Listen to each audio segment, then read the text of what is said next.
Hey friends, it's Jeff. Big month for us at aroundthecircle.org.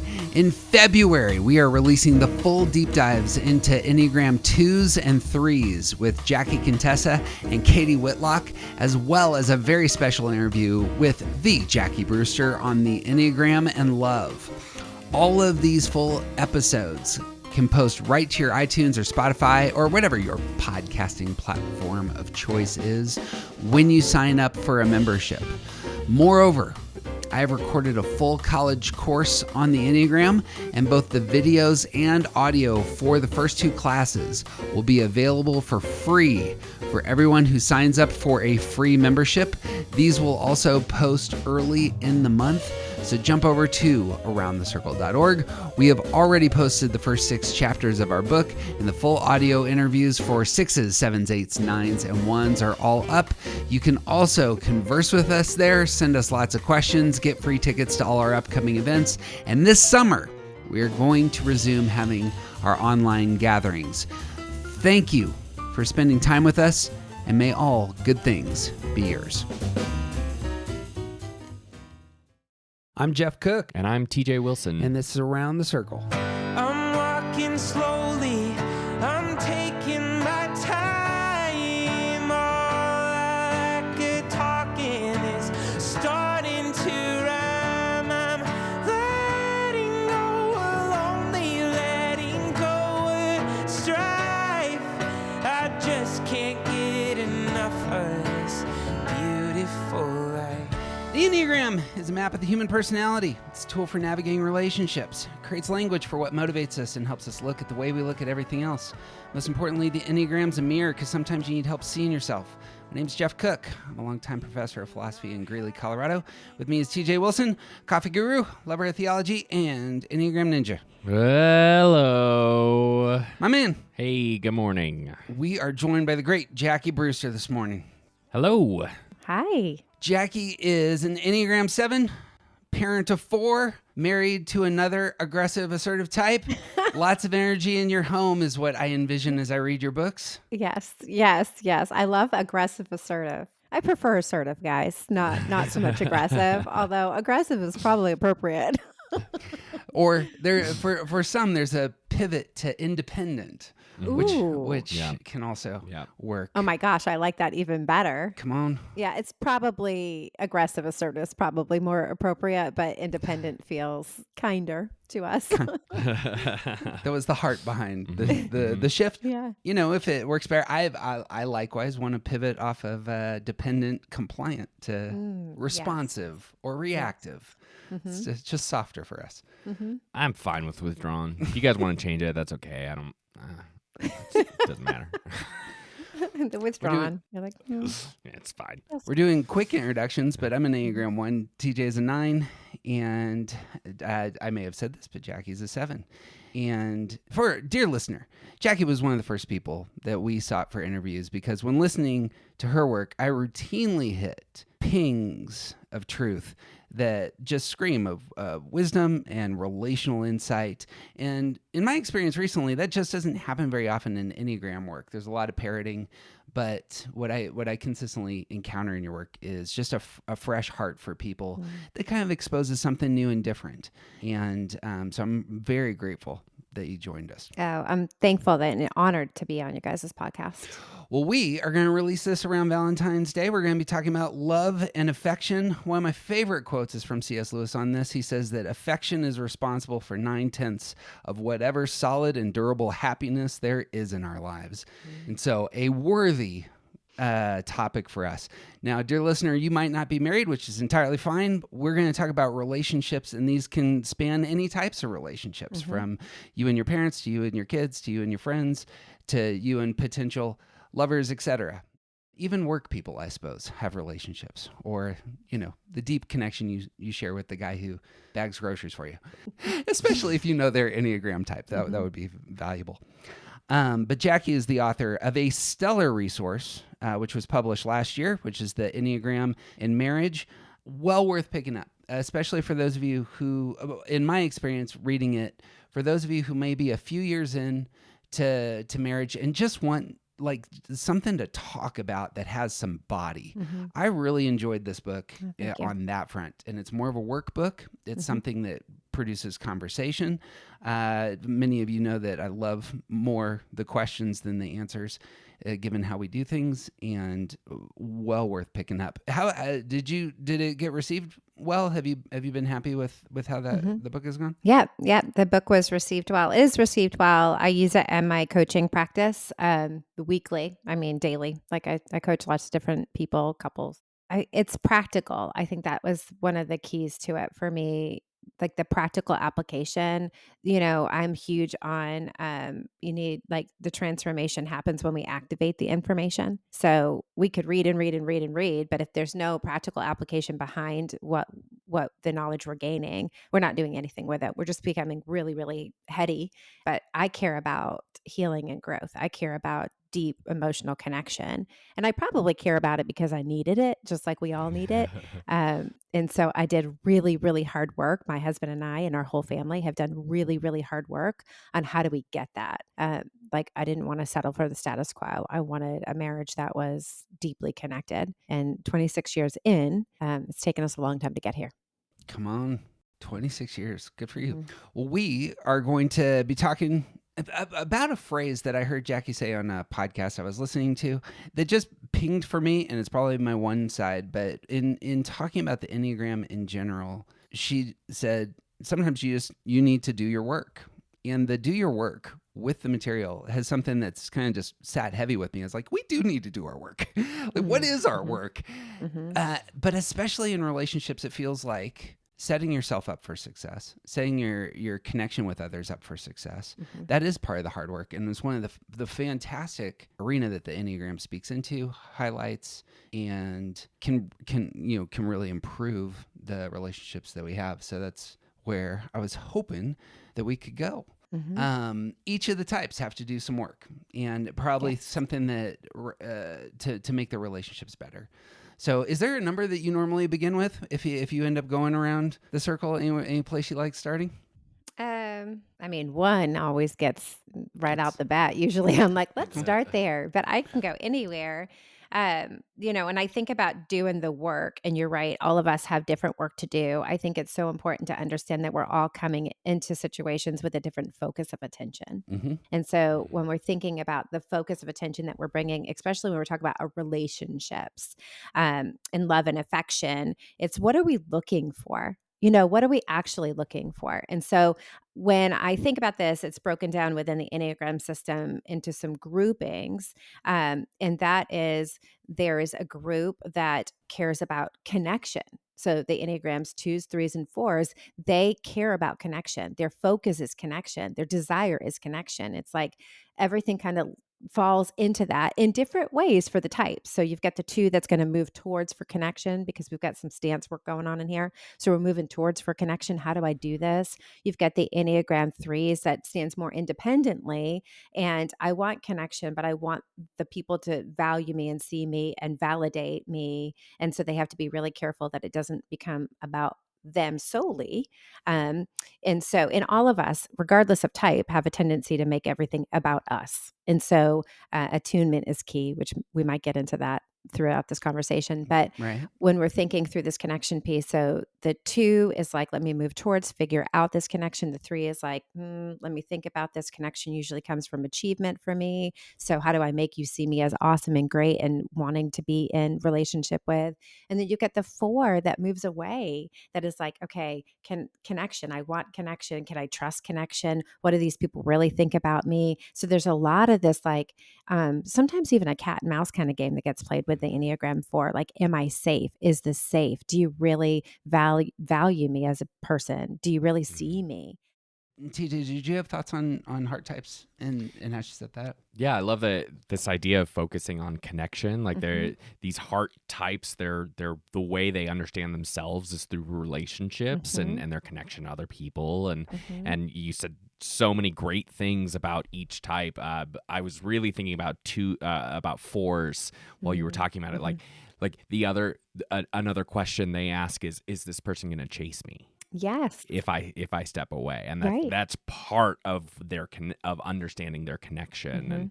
Mhm. Mhm. And yeah, there's just so much about Mhm. needing to know how I stand with someone else, how someone else sees me. Like Mhm. it is so much about the fact of the relationship, that Mhm. that they understand whether they're good and safe and whole. And Mhm. yeah. Mhm. Thing that I also heard there, we love the overlap of triads and saying here's the heart types, Mhm. but what I heard in your language was here's the stance and the Mhm. movement of twos toward people, the Mhm. movement of threes towards independence, and the movement of fours inwardly with the hope that they chase. Super important to name for the people that we love, or even to name for ourselves that this is our natural posture in the world Mhm. when we're coming to this. You got final thoughts on hard types there, Jackie? Uh, yeah, on the natural posture, when I think about this, and how you even kind of bring that up, there's 3 basic needs of all humans. How do I keep myself safe? How do I get love? And how do I get my needs met? Yeah. And so when we're looking at this through the lens of the Enneagram, we're seeing how each of these groupings has learned how to do this. And so we've got this Mhm. connection piece, that's part of it, and then we have the stance piece, how we do it. Mm-hmm. So I want connection, and then this is kind of how I've learned how to do it or try to get these needs met. So it's so deep, like we are complex human beings. And so Right. it's not as easy as like, well, this is what it is. They want connection. So they all want it the same way. No, no, no, no, they Nope. don't. They all Not at all. want it, but how they Mhm. try to get it is going to look very different. And so being mindful in that attunement piece, when you attune to another person, you're trying to pay attention to their emotional state. What are they saying? What do they care about? Attunement is essential for this type of work. Mhm. And I do think we have to learn to attune to ourselves, which when we think about attunement, it's often outside of ourselves. But you've got to learn you. Right. You've got to go down to this deep levels of you. So if you're in the heart triad, how do I do this? What does this look like for me? What does connection mean to me? What is my typical dance around connection? You've got to understand you before you can try to understand another human. You are married to a heart type. I am. When thinking about your partner on Mhm. these fronts, Mhm. what is the thing that goes through your mind and heart when you understand that they the desire connection, desire attention, etc.? Yeah, that's a great question. So he's assertive or independent or aggressive. He's not really aggressive. He's more assertive and independent, very, very independent, workaholic. I mean, all the typical 3 pieces of him on the average range when he doesn't, when he's not done his work or he's not focusing on his work. And so that the connection piece, he sought connection, a lot of it outside of our marriage, more in the workspace around being valued and validated. And so it wasn't until we did really deep work that we understood, no, no, no, it needs to be a cycle that happens inside of a relationship. I want to value you and validate you, but you've got to let me in. Mhm. Mm-hmm. And so some of that independence, both of us, I'm a 7, so I'm an assertive type as well. Both of us stand independently and can push against each other. And so we had to really learn, how do we do this in a way that is caring about the other person? Like, so for me to learn about him, he loves what he does for work, but that doesn't mean he doesn't love me and our family. Right. So it's easy to take offense, like, you're chasing all this stuff and it doesn't matter. He's chasing all this stuff. And his thought is, I'm doing all of this stuff for you guys. I'm like hunting and gathering and bringing it back. But Mhm. it didn't feel like that for sure Sure. at the beginning. It felt like, hey, I don't think we're on the same page. Sure. So we had to do a lot of work around like authentic connection. What does this actually look like? How do we actually do this? How do we let each other in? How do we speak words of encouragement and that we're for each other? Like, how do I nonverbal cues make you know that I'm happy to see you, that I want to spend time with you? So there's so many different elements to this. Um, with that, Enneagram 3 is a little tougher. I coach a lot of 3s, and because the depth of Enneagram. So part of this, they're in the heart triad. However, they function or feel, but they don't do both at the same time. And so the feelings often get turned way down for an Enneagram Mhm. 3, and they function and they do, therefore they are. And Mhm. so when they're asked to go into that feeling space, it's usually an underdeveloped side of personality for them. And so asking them to go into that space usually takes quite a while for them to even know how to do it, because they know how to function, they know how to achieve. Right. And then they get into the feelings and like, what are we supposed to do with this? I don't even know. I also think like not necessarily this was your situation, Mhm. but with a lot of threes, it can be the case that like they've already won at home because everyone's happy and healthy and the house works and all of that. Like the family is fine, so the energy of winning goes to somewhere else. That's where the Mm. workaholism comes Mhm. in, and then Mhm. having to learn that you have to put energy back into that space, that it's kind of like you already won here, but there's still more work to do. I think that I mean, one thing about me, guys, is like I'm pretty honest and pretty vulnerable in these spaces. Good. I don't know that the winning at home was actually part of our story. Okay. I think it was home feels loud and a bit chaotic and a bit confusing, and I Mm, don't know how to win here. okay. Yeah. I don't know how to win here, but I know how to win out there. All Yeah, these sure. people sing my praises. All these people think I'm Mm-hmm. great. So Mm-hmm. that makes me feel really, really good. But when I Yeah. come home, it's emotionally charged. Yeah. And we, it there was a lot happening. We've got 4 Mm, kids, some different situations inside of that. And so I think it was for our story, it wasn't I'm winning at home. It was more like home is hard. yeah. And so, Yeah. yeah, but I can hear either way, right? Mm-hmm. That Yeah. it would Two be, very different scenarios that can both be happening with a partner of a three. Yeah. yeah, yeah. It's so interesting. I love that you brought that perspective up because it's so true. Yeah. Mm, I'm also married to a 3, and Okay. it's worth naming exactly what you are for those of us who love 3s. The marks of success will differ from 3 to 3 to 3 Hmm. in terms of what Yes. they mm-hmm. elevate in their own heart and mind, and that's worth naming. Hmm. The thing that stood out to me most is that both you and your spouse will be feeling repressed, and yet it feels like, in terms of places that you can work on, it feels like that's a priority for you. Hmm. And so as a 7 in a relationship, it feels like you're elevating that Hmm. on your radar. Am I wrong? No, it's right. I mean, that the work that you said at the beginning, like my work feels different. I think the focus is different for me. Where a typical Enneagram 7 is like just fun and all the things and experiences and da da da da da.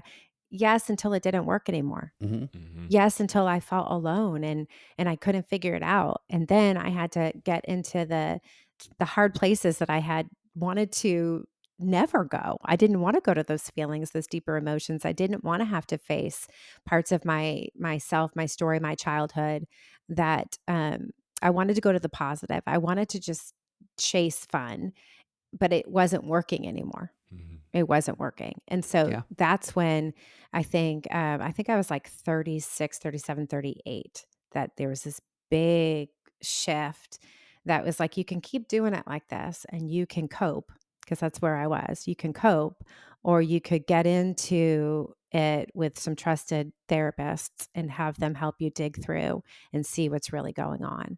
And because I had a willing partner to do the work with me, I could do it. I felt safe enough to do it. But yeah, is that helpful on Very. the 7 side? Because it's not a typical 7. Mhm. No, and that was, I suppose what was going through my mind as you were talking is because you are both independent types, Mhm. it will, I assume that it's going to force one of you to pivot slightly on this because it's not necessarily complementary. You're both coming with this, with a similar kind of energy, Mhm. and the feeling repression would probably be, I assume it would be felt or understood as kind of a void that you would probably be a little bit more aware of because you're, So, complementary there. Not I complementary there. think that, do you study attachment theory? I do. A little bit. Yeah. Okay. So, I'm not avoidant, I'm anxious. Okay. So, I think Yeah, talk about that. theory plays a huge role in all of our personality types and how we show up and kind of the dances that we see, whether we're in withdrawn, assertive, or compliant. It doesn't really, like how we're showing up. It shows even subtypes you can kind of pinpoint through this attachment theory. So how you learn to attach early in childhood is then how you try to attach in your adult relationship. So I come into this relationship with an anxious attachment. He comes into it with a more of an avoidant attachment. And so in that, I'm like, hey, are we good? Are we good? Are we good? Are we good? Are we good? Are we good? Are we good? And he's like, what is wrong? What is this? This is what in the world? And I recorded another podcast earlier today, and they had asked me something about marriage, and we dated long distance 9 months and got married. So we Wow. didn't know each other very well. Yeah. Okay. So every time we were together, it was fun and exciting. Mhm. And then when Sure. you move into get married, move in together, and now you have to do this thing, it's like, oh, wait a minute. She is a little off her rocker. And I think I just wanted connection, and security was my piece of that for that 5, 6, 7. We'll talk about that security Mhm. piece, but he was my security. And then that feelings repressed, but I couldn't access him. And I didn't have access to lower emotions necessarily. I had access to like anger, and I had access to happy, but I didn't understand some of the lower emotions. So it wasn't avoidant until we hit a place where like me trying felt like rejection. So I just stopped trying. Mm. And then it became avoidant. And then it became quiet. And then we got some help. Right. Sure. Yeah. So it's so complex, isn't it? It's so, Yep. yeah. Unfolding layers and layers and layers. Yeah. Like an onion. And thankful for naming that, because that, like, a lot of that is our story, but it's under the surface, and we don't necessarily see how other people in their relationships are progressing in those ways, and Yeah. normalizing that kind of vocabulary. Incredibly helpful. And I'm guessing that a 7 and a 3 presented an image that things were okay. We did for sure. Yeah. I think until we had some medical issues with one of our children, that it was hard and heavy and loud and big, and I think it was the breaking point. Sure. So I think, we could have just kept going like that had there not been daggers in it. You know what I mean? Right, Like, but yeah. there was such pressure points that the facade was breaking. Yeah. But yes, we can definitely put on those smiles and Yep. Yeah. Exposes places that we need to do the work. So we had a very similar kind of situation in terms of hitting a spot where you can't reframe this. Right. Yes. And so apparently we're going to have to grow up. 2s, 3s, and 4s, I like moving in just to sum them up. In terms of doing the work, is there a bit of work that heart types can do in relationships as a triad?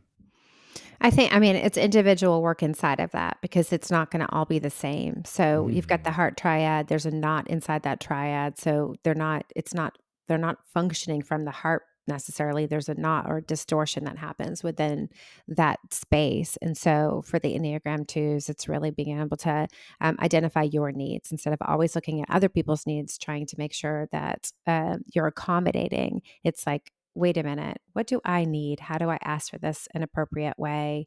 How do I move towards my own needs, not just trying to meet other people's needs, hoping it comes back to me? And it's not manipulation, this give to get. This is just the way that the Enneagram 2 learned. It's like, if I give you this will come back, right? And so it's kind of becoming much more aware of that dance that they do. And like, how do I own what I need? All of it, every single personality type. I'm a huge fan of like owning your own work, owning your own story, owning the role that you play in it. And so when I look at this is that deeper work that I'm always looking at. So for the Enneagram 3, the work that they need to do is people over projects. It's presence. It's putting your phone down, shutting your computer down, recognizing the people that are in front of you. And if you want deep connection, you have to be willing to give them eye contact and body language that suggests that they matter. And so there is this like getting out of their own space and focusing on the other person.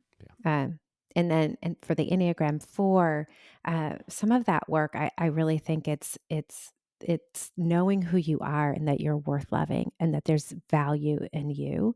And recognizing when you are doing that to push away to see if you come chase me, recognizing that. And why are you doing it? Why are you testing in that way? What are you looking for? And how can you be honest with yourself? And then perhaps the other person, if it feels safe, can you move towards that? The thing on my notes, I was kind of prepping and I was like, well, we can do problem solving and we could do repressed centers. Like, how would you do work in a relationship? And I had not put just the centers down. And as you're talking, the thing, if you're doing work on your center, the thing that I'm hearing in your language is awareness of how you're taking in the world really matters in terms of what your priorities are going to be everywhere else. And it can't be undersold how much comparison is going to find its way into the perspectives of 2s, 3s, and 4s. Right. And naming that and what are you going to do with that is really going to be important, because then it pivots, as you were saying, like each of the expressions, 2s, 3s, 4s are going to express that in different ways that also need work. So excellent. 5s, 6s, and 7s. This is your triad. This is my triad. You want to talk about head types? Yeah, this is my triad. I'm in this triad. I've got 2 kiddos in this triad, which I guess I had 2 people in the heart triad as well. So, but this 5, 6, 7 grouping, their focus of attention is on safety and security. And so how do I find that in the world? What does that look like for me? And when we're talking about relationships and we're leaning towards the safety and security, it looks different. So the Enneagram 5, there's a lot of autonomy, even though we're going to talk about autonomy in another grouping. The Enneagram 5 really, really desires autonomy. Like, I want to know I can take care of myself. I don't want to be invaded upon. I don't want expectations put on me. I want to know what I need to know. And so the Enneagram 5, that safety piece is, let me make my world small. Let me make things manageable so that I can have a hold of them and that I don't have to necessarily go outside of myself to try to get my needs met. And you can imagine that in relationship, this would be tricky. This is tricky because there's a give and take inside of a relationship that we need to have. But the Enneagram 5, very, very early on in childhood, developed patterns around, I don't want to be overwhelmed by the world. And so I'm going to make my world small. It doesn't mean that they're not great in relationship. They are. They usually want to find their person in relationship. And then that helps them to feel safe and secure. The Enneagram 6, around that safety security piece, I'm going to move towards institutions and belief systems that help me feel grounded, move towards people that help me feel grounded. So there's a big connection with the Enneagram 6 as well, around, I need my people, I need my person, or I need my family. And so there is this move, like, I feel safe and secure when I know that I'm in connection with people that make me feel safe and secure, that see me, that value me, that hold space for me in a way that I feel like they have my back. And so that's really huge. The 6 is another one that will test, like you talk about with the 4. They're another one that will test. Like, let me ask you a question that I know the answer to see how you answer it.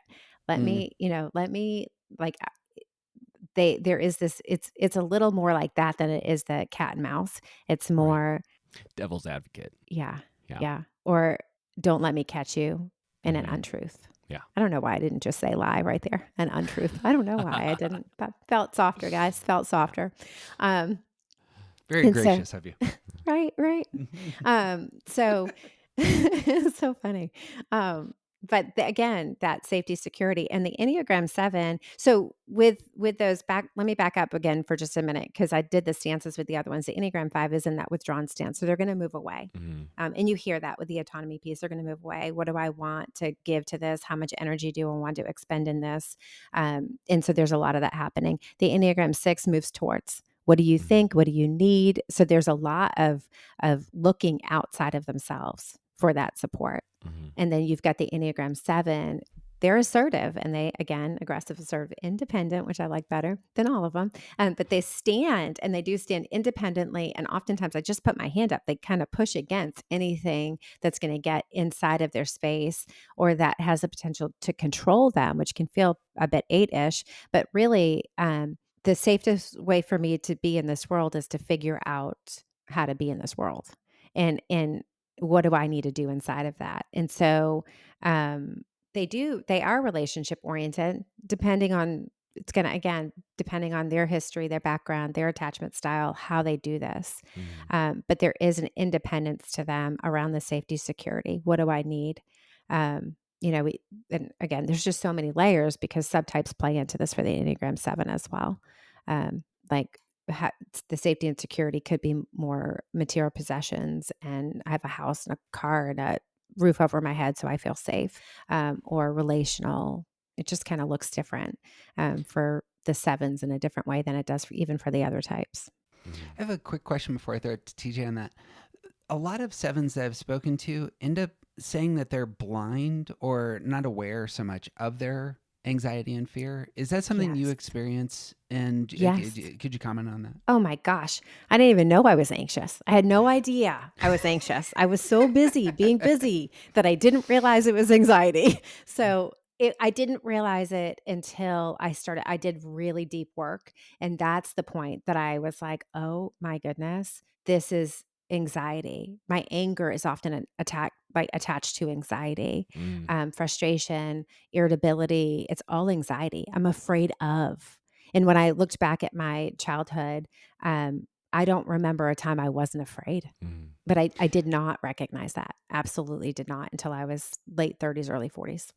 Is your fear mostly around resources, or does it come into play with relationships as well?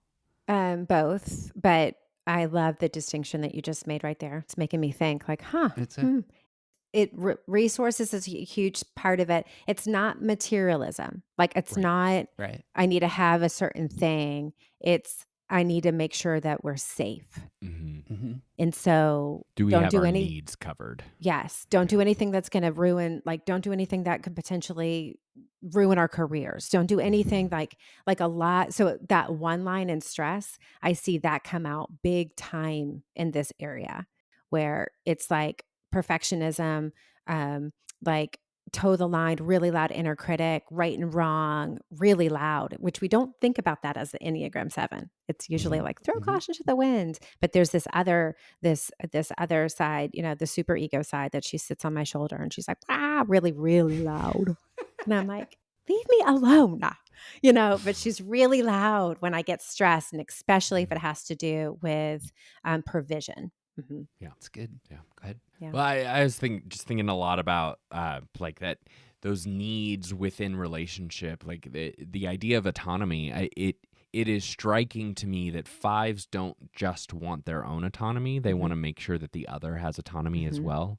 Because if the other is needy is not the best word, but I can't think of anything else right now. If the other is needy, then they're going to require something of the 5. They're going to take something from them that they may not be willing to give.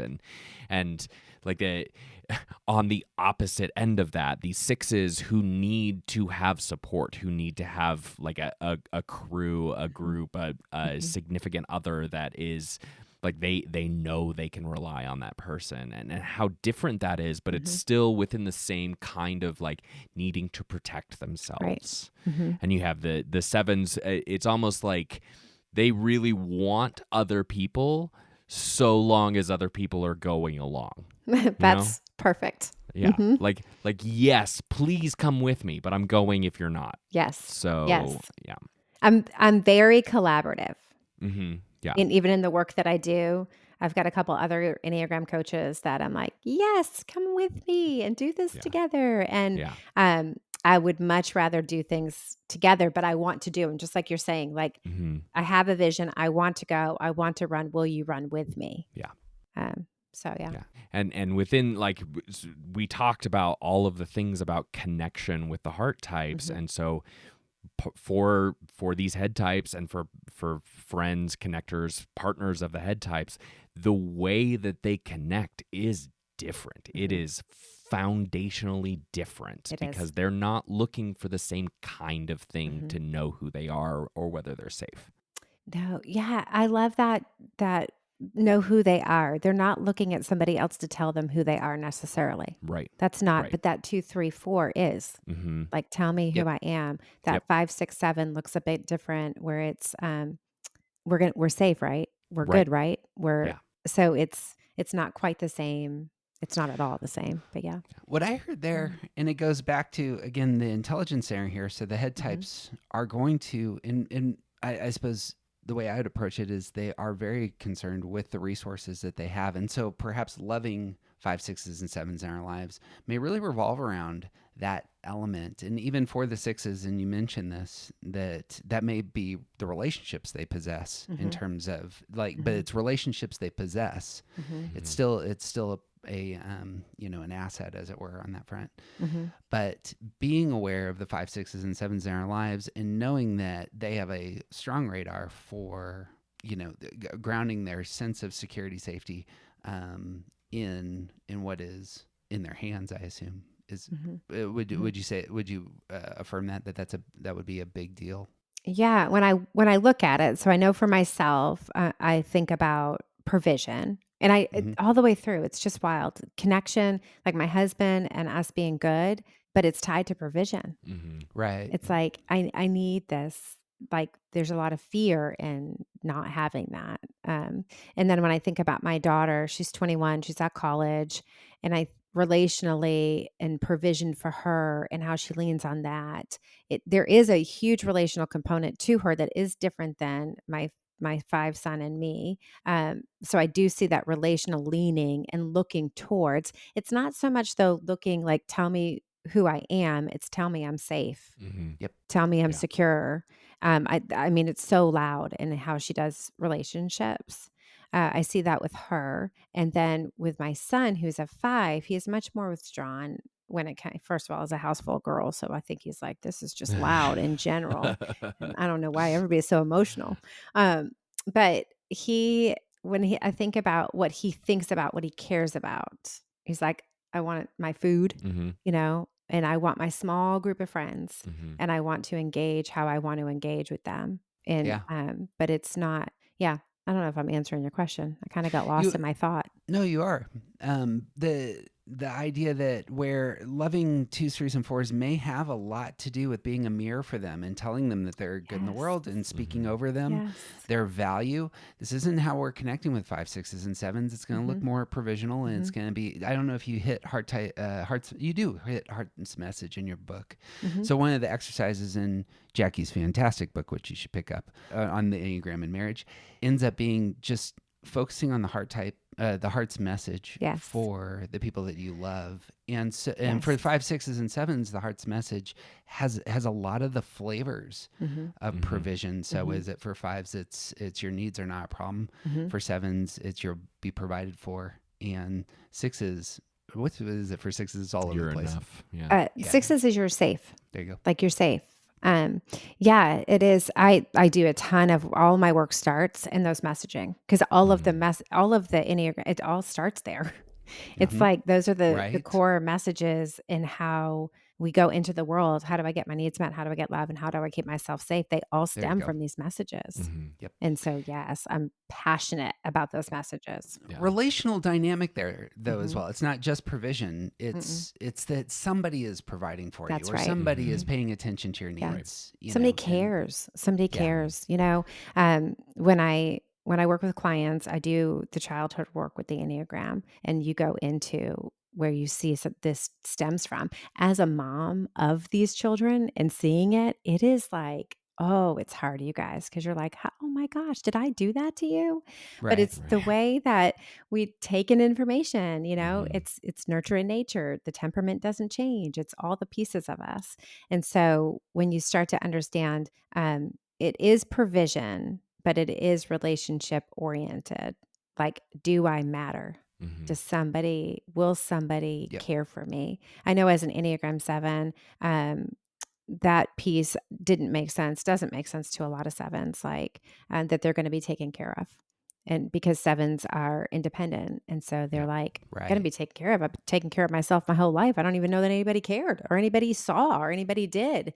And then when Yeah. you get to the Which is heart the of it, problem. Yeah. yes. Yeah. When you get to the heart of it, it's like, oh no, the tears come when I think about that's what I desperately needed. Mhm. So in these relationships, when my husband understood that, how he can lean into that, the caring Yeah. of me it is provision, but it's also emotional connection that I desperately needed. Mhm. I needed to know somebody cared. Yeah. Yeah.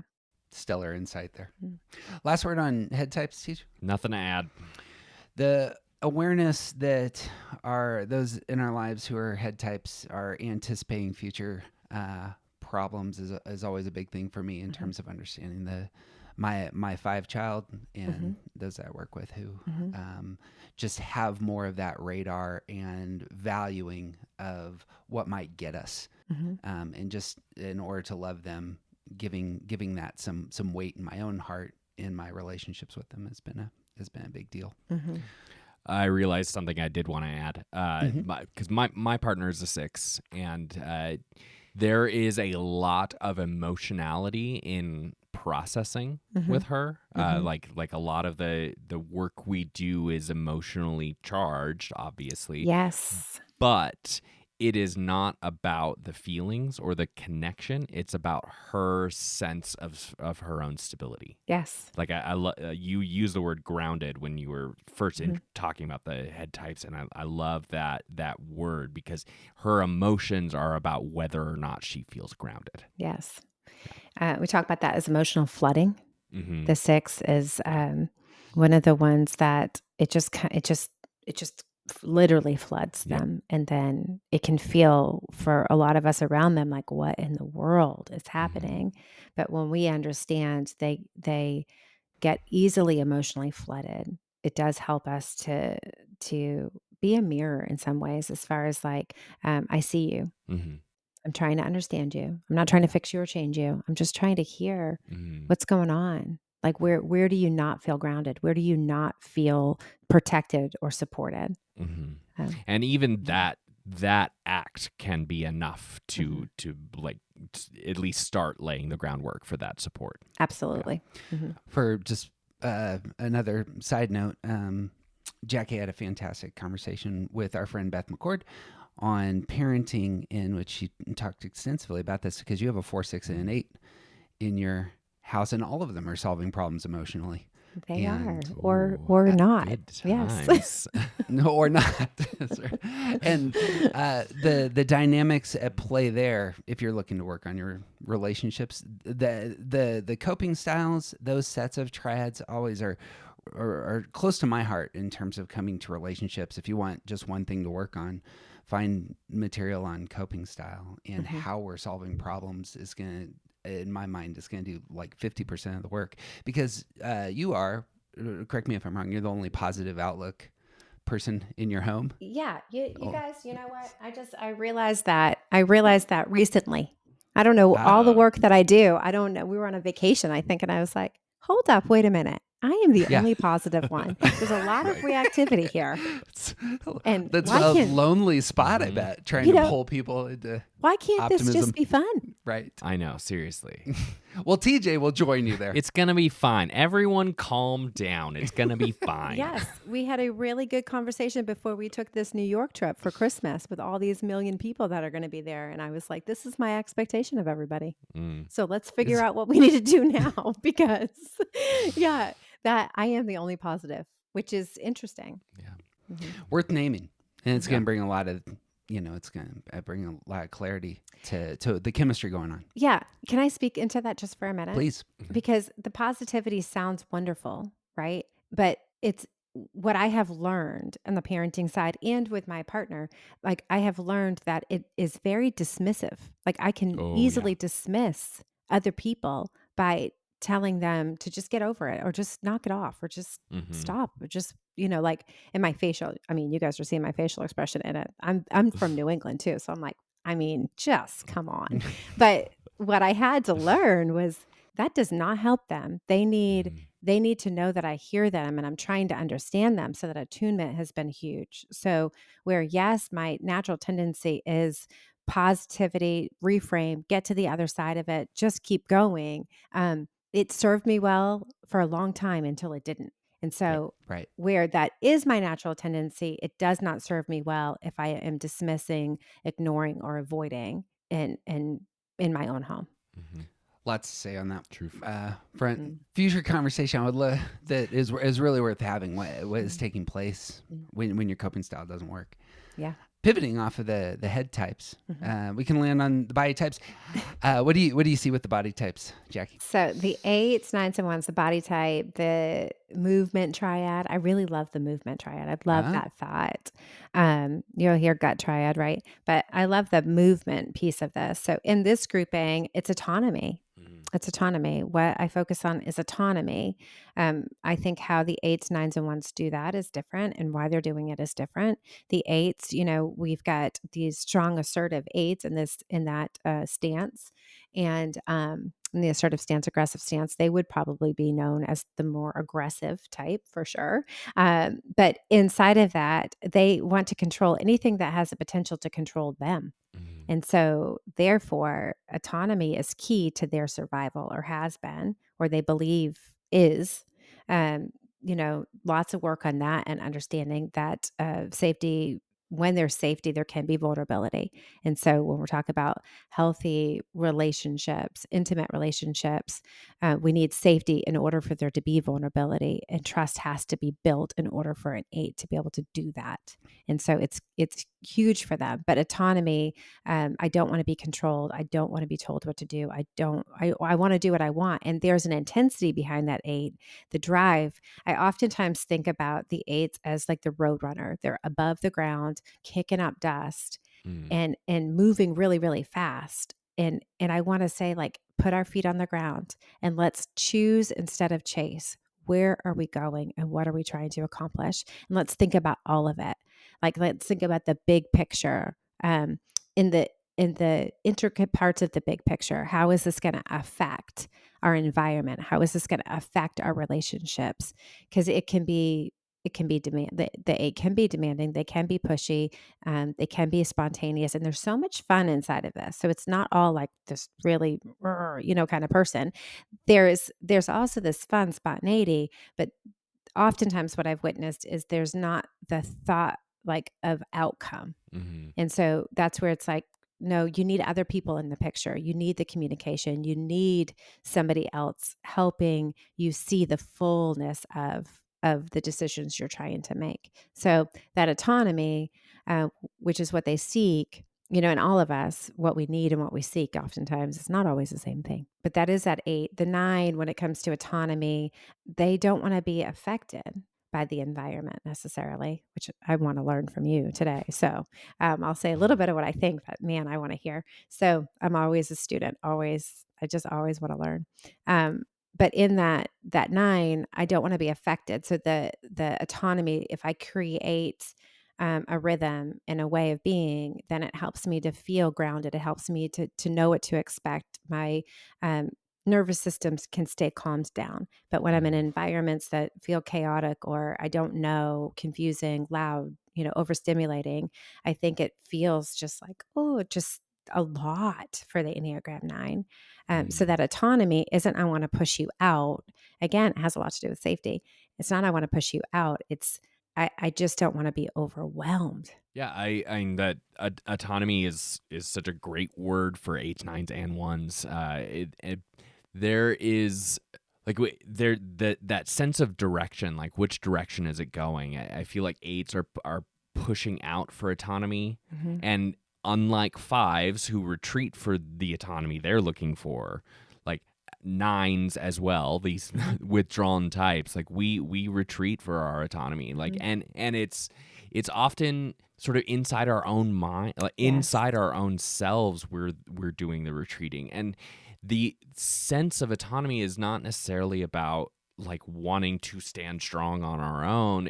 It's about wanting to be in harmony with our environment.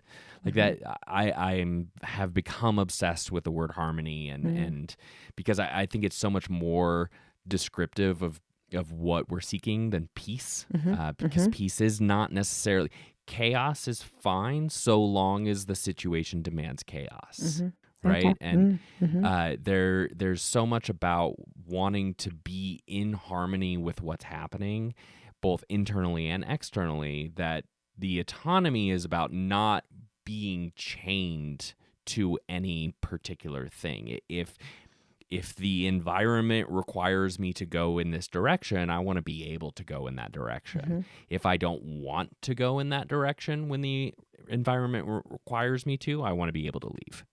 And so that autonomy is always about wanting to sort of be able to pivot, adjust, go along with, or step back from whatever's happening to be in harmony.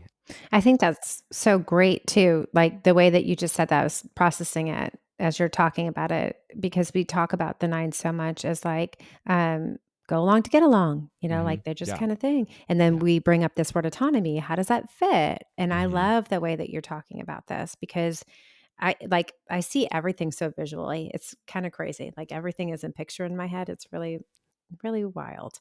But it's like being inside of a clear ball, right? And you want to go, Yeah. but you also want autonomy. You want the ability to choose how.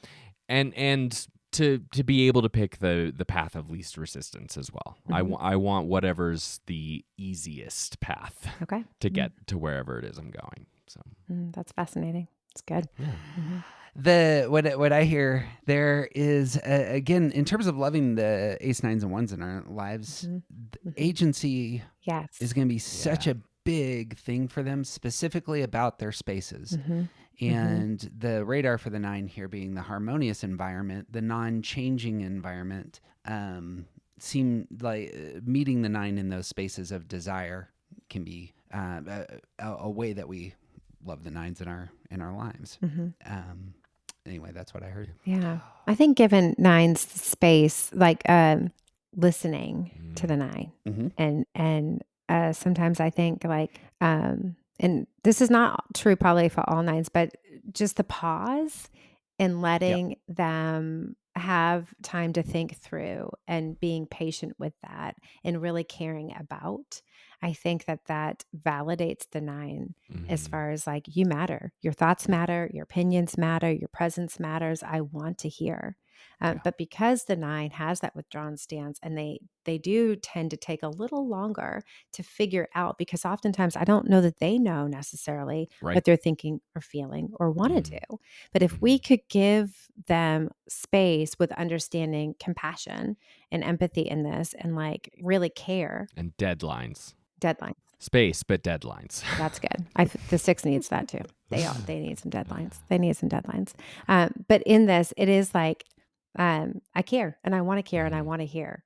So me as an assertive type, I could run right over and be like, this is what we're doing. But that pause, that slow down, that gives space to, that I think could be true for the Enneagram 9, which is different than the 8. The 8 is like, they want you to be in it in the moment. They're not afraid of a hard conversation or a pushback either. So such different numbers in this grouping. In what they need and how to navigate relationally. Yeah, absolutely. Yeah, what I'm hearing there is especially your own self-understanding, that you're in motion as a 7, and that loving what I assume the 4s, 5s, and 9s in your life is really going to take a lot of initiative on your part to say, I'm going to intentionally pause to sit with this person who I care about. And unfortunately for the 3, 7, 8, or some of us like myself who just want to keep moving, that will take an effort on our part, because oftentimes the withdrawn types, the 4, 5, 9, isn't necessarily going to be keeping up if you take off. And for all 3 of those withdrawn types, for different reasons and different expressions, we know instinctively, if you're not willing to wait for us, it's not going to last. Yeah, you don't care. Especially the 9s on this front. Does your presence matter? I love that you brought this up, Jackie, in terms of listening to the 9 often is actually communicating that. It's communicating that your voice, your presence matter. I'm taking the time to create the space where you can speak into it in your timing. So, it's good. Yeah. Friends, we're going to split the conversation here. Many of you know all of our full interviews are at aroundthecircle.org. We will post the full interview with Jackie Brewster there, but as a loving gift for this Valentine's Day, we will be gifting the full episode for free to all of our free members. So jump on, sign up for a free membership, and while you're there, you're going to see lots of free content, from videos to worksheets to unreleased goodies. Well worth jumping on. We're going to pick up now at the end of our conversation with Jackie. I wanted to end with just a word on coaching. I would love to hear your experience, what you do, what the world needs. I know very little about Enneagram coaching, so I'd love to hear what your experience has been. Yeah, I've been coaching for, I think, 6 years, and I got certified through Beth McCord and youranenneagramcoach.com. So took that information into the world, started social media. Shortly after that, got a book offer on a devotional. And so coaching for me has evolved over time. I think the more that I learn, the more I apply in my coaching. For me, the way that I coach is different than some other coaches. So there's certain, coaches that are like, here's the 6 sessions and this is about you and here you go. I sit with my clients differently than that. I wanted to dig in and learn and hear and be a place that is safe for them as they explore their Enneagram type and how their Enneagram type and the different pieces of this interact in their day-to-day. And so I see clients full-time. That's what I do for a living, over Zoom, all over Zoom. And I hold space for people to explore their personality type and real-time situations. And we walk it out. Who's your person? Who's your favorite person to find you in that space? What do you mean by that? Who are the sorts of folks? Where are they in life? Oh my gosh. That you love working with, that you really feel is your sweet spot? There isn't a person. And maybe this Okay. is my 7 that's all over the place. Sure. Isn't. I work with CEOs in the business world. I work with churches and church staff. I work with couples. That's probably I love to work with couples. So I love that couple work that I get to do, individuals. So there isn't a particular person or age demographic, because I'm working with people in their early 20s to in their 70s. I love all of it. My favorite is when they come to me curious. Yeah. Curious, and they're willing to move into the work, and they want to learn about themselves. They'll challenge me. Man, I love it. Like, tell me, talk about that. Tell me where you're at with that, or yeah, that doesn't fit. Tell me, you use your words. Tell me how it fits in your world. So I think that it's more about the curiosity and the healing and growth side that I care about. And so that's what I usually draw. I mean, people that come to me, that's what I'm drawing, is like people that want to do deeper work in this space, and they just stay with me. Like, I have clients that I've seen for 4 years. That's excellent. Jackie, where can people find you? So you can find me on Instagram, Enneagram with JB, or my website, enneagramwithjb.com. And everything would be on there as far as like coaching or resources. I speak at events and things like that too. So you are looking for more folks on the coaching front? Sure. Yeah. Anything else in the pipeline in terms of, do you have any dreams for other written material? I do, but I'm holding it pretty close right now. Just walking it out and a bit more personal, I think, than my previous writings. Perfect. Yeah. We'll definitely look forward to seeing that. Thank you so much for your time. It was a delight having you. Well, thank you so much for having me. All right. I can't delay any longer. You're the man. I appreciate you a bunch. Yep. Would you say, I got nothing, man, and we'll be good? I got nothing, man. Thank you. Jackie, it's lovely to meet you. Yes, nice meeting I you. look forward to talking again in the future. I'd love that. He's TJ Wilson. He's officially awesome. She's Jackie Brewster, and she's been a delight to have. And I'm Jeff Cook, and who you aren't just isn't interesting.